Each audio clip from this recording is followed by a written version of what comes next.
things that I thought I might see, I didn't see. I'll mention those first. Was the Moira Finucane and Smith show, which is on at the Chinese Museum in Little Bourke Street, is called not Eat Your Heart Out, House of the Heart. There's another show called Eat Your Heart Out.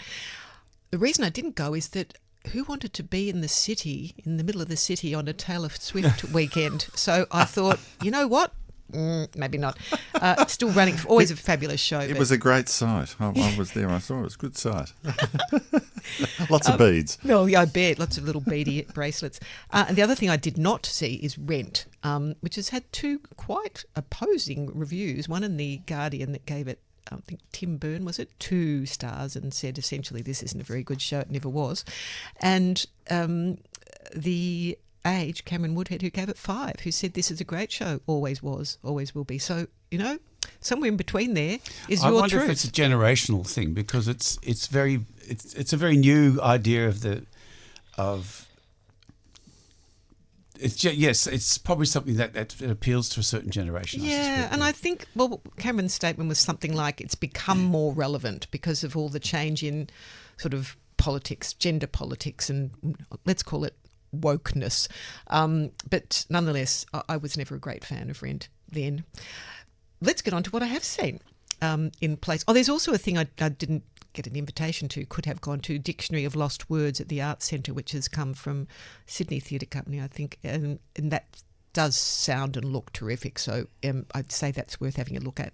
But let me tell you what I saw with the MTC, or at the MTC, Meet Me at Dawn, by a Scottish playwright called Zinnie Harris, with a Z. It's at the Fairfax until the 16th of March, still a bit of time to go on that. It's essentially it's 2 women, Sheridan Harbridge, who you may have seen in Prima Facie, and Jingxuan Chan are the 2 women who wash up, half drowned, on the shore, and disoriented, I have to say, on the deserted shore of some unknown location in this beautiful blue sand pebbly beach that's been designed for them by Romany Harper. So there they are, they're partners, who were on a recreational boating trip that went awry, shall we say. They weren't sailors, they didn't know what they were doing. So it's a 2-hander, as I said, and it charts a single day after this seafaring accident, and sensible but rather troubled Robin, Jingxuan Chan, acts as a narrator, really. So she's addressing the audience directly, as well as talking to the partner, who is played by Sheridan Harbridge. And her character, Helen, is rather brittle and acerbic and appears to have been injured, but seems to be none the worse for wear. So it looks like they've survived, but where the hell are they? They can see a distant shore. They see a woman in the distance. She sort of ignores them, and Helen positively thinks it's all going to be fine, we'll be rescued, and Robin doesn't. And slowly we realise that there's something else going on here. There's some sort of philosophical mystery that's colliding with this love story, and it's seemingly a simple story of love and survival, but it evolves into a mystery that converges with dreams and illusion. I'll say no more, no spoilers here. It's drawing me in. Good. I think it's just the way I'm speaking. Yeah. So I found the truth of their predicament fairly clear fairly early. It wasn't a real mystery to me. I went, I get it. But as I said, no spoilers, because people may not hit that understanding or that realisation early. They're struggling to understand what's going on, how they survived, why this woman keeps ignoring them, etc. And it's often funny. Ultimately, it's touching. It's only 75 minutes, and it's a gentle exploration, apparently based on, this might give something away, Orpheus and Eurydice. Is a stimulus, not a basis, but a stimulus for it. But some lovely performances and some, sharp writing. It moves fairly swiftly, and it doesn't try to do too much, I suppose. That's always a relief, isn't it? Yes, it is. It's a sign of a mature production team, cast, director, and everyone when they're not trying to pack everything in. Yes. I was talking to the voice coach, Geraldine Cook-Daphne, just yesterday about, just came up, the nature of the language of what she described as the British play, that doesn't imbue an enormous amount of emotion into the text, the dialogue itself, and that the actors here might be inclined to go further with that than is actually in the writing. It's always an interesting thing when people directors or actors work with a script and don't have access to the writer, that they make assumptions, and that's the way it should be. The production changes. It's a collaboration, even if the writer's not there. Well, it is. Well, that's theatre. It's on the page and then it's on the stage. Absolutely. And there's a lot that happens in between. Yeah. And stuff. So it sounds like a good night out. I think it is. Yeah, I gave it 3 stars. It's not, one of those ones that's right up there, up the top. But I'm sure it is interesting and engaging. And Short Show's a good show. Yeah. I like to say. Where was it on it? It's at the Fairfax, right. and it's a Melbourne Theatre Company production till the 16th of March. Yeah, intimate, small. But the other one that I've been wanting to see for a long time is part of the National Theatre at Home collection that I will tell you about. We've talked about briefly before. National Theatre at Home is the company from London, and a lot of those shows, including Andrew Scott's One Man Vanya, is coming to, I think it's usually at the Nova, and that's coming in March, I think 7th, 8th, 9th or something. And then those movies of the films of the productions go on to the National Theatre at Home.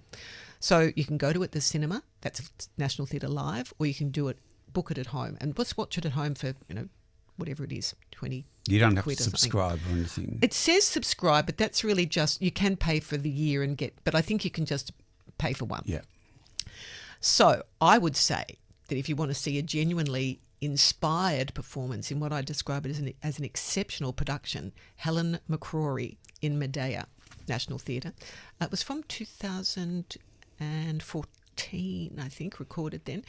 She's passed away since then.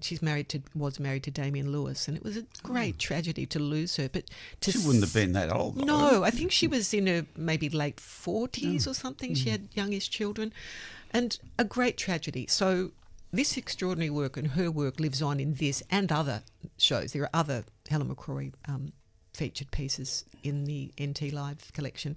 So if you don't know the story of Medea, ancient Greek one. This is Euripides. This is Euripides. She's rejected and abandoned by Jason, her one great love for whom she betrayed her family. She's known to be a witch and a princess in her own culture.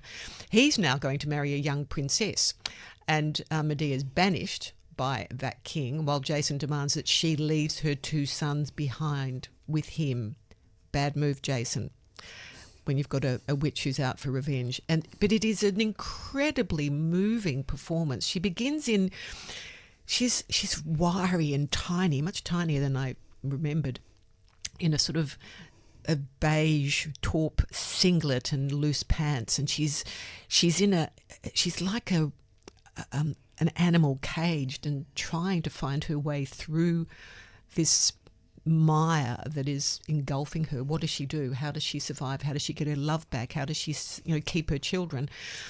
She's passionate, compelling and volatile and sympathetic but ultimately doomed. And McCrory embodies the grief and the ferocity and the sense of betrayal of this spurned woman. It's just unbelievable to watch, even on screen, even on my computer. Imagine in the cinema. Imagine in the theatre.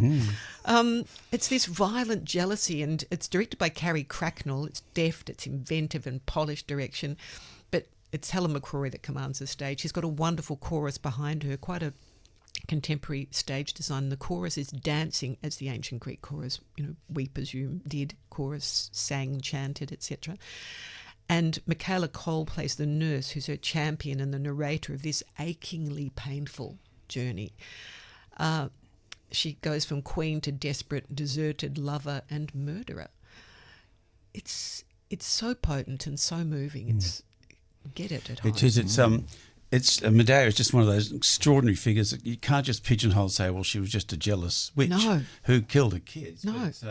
That's a spoiler for the ending, people. Oh, well, everyone should know the that. Euripides. But this is written in 300 BC or something. No, yeah. It's the most extraordinary thing. And Maria Callas gave an extraordinary performance in a Pasolini film of it back in 1969. I saw it in the 70s. I remember very little about it, except I would love to see it again now and see both of them. You'll probably find it online somewhere. It was wonderful. I saw Zoe Caldwell do Medea years ago, and that was extraordinary, apart from the fact that it was a school's performance and she stopped mid-speech at one point. She was going, "Oh, there is horror in this house. Will you please stop coughing?"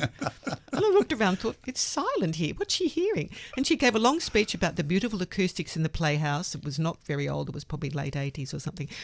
And she went on for some minutes and then just shifted back into it was extraordinary to watch. wasn't amazing person yet. If you're wondering what this mix of reviews and theatre production, dramatist on air production, this is Arts Weekly on 3MBS Melbourne, and we're talking with Kate Herbert and Nick Tolhurst about what's happening around town. I'm playing every role in every show I've seen this week. Clearly, must have woken up perky. I had a good thing too. Yes.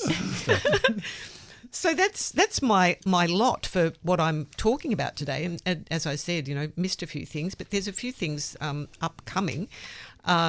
We've got Wicked again. I tell you what, there's revivals of everything. Yeah. We've got Moulin Rouge there, and we've had Rent come this week, and we've got Wicked coming, and there's Groundhog Day's a new one. Still, get out and see that. That is a hoot. But I don't know. Do you have some other things to talk about? No, that's it for me. I've got no plugs at the moment, so thank you very much, Kate, for coming in, and thank you, Nick, as well for producing as well as those plugs as well. And thank you, Paul, for a great job. Thank you. Great job, Paul. Oh, that's okay. No, anyway, I think it's time to go to some music now. Yeah. Thank you, Kate. Well, I'll be back in a moment.